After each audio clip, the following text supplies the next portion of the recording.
Vasishta continued.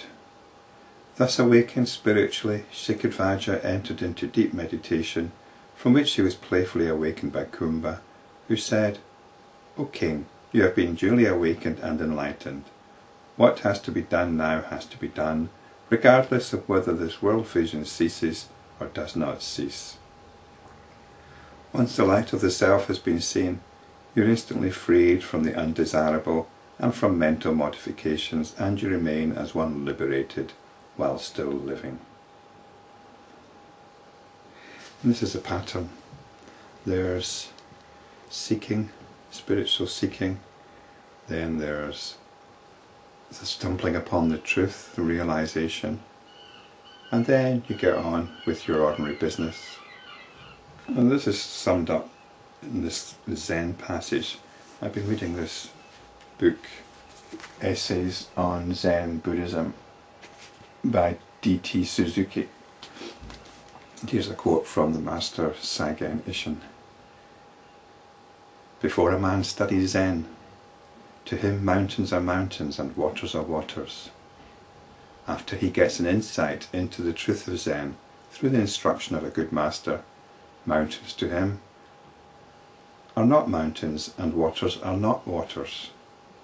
But after this, when he really attains to the abode of rest, mountains are once more mountains and waters are waters."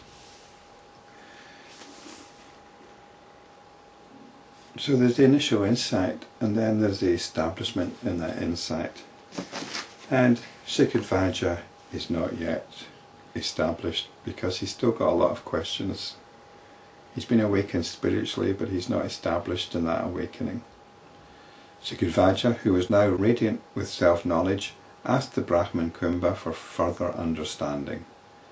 And this is put in quotes, for further understanding. So he's got the understanding, but the mind has still got questions. The mind is not at rest completely. There's still, once you touch this insight, it is very difficult to express. And I think having the insight does not mean that you'll be able to express it. And a lot of effort can be taken up with this. How do you express the spiritual insight, spiritual awakening? And you cannot express it. But there's still a response to it. You can still make a response to it in words. And these words will come out paradoxical. There's no way around that. When the reality is one indivisible, infinite consciousness, how could this apparent division of the seer, the seen, and the sight arise in it?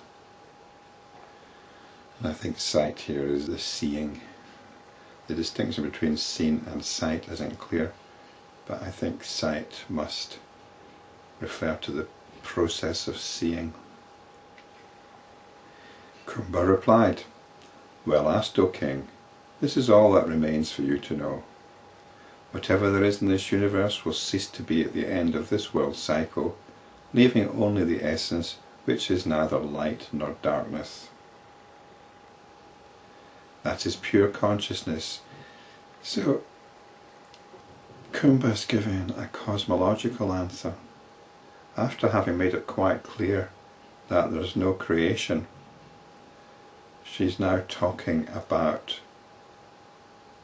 the universe and the end of the world cycle. So there's an inconsistency here, and we need to understand this cosmology in immediate terms. The world cycle is any period when we're not aware of the awareness, when we're in a period of self-forgetting, when we've forgotten our essential nature and we're identifying with notions of self and other and the universe, the world around us. That's a world cycle. And when the world cycle comes to an end, when we remember ourselves, then we're back to the essence, which is neither light nor darkness. That is pure consciousness, which is supreme peace and infinite. It is beyond logic and intellectual comprehension. It is known as Brahman or Nirvana.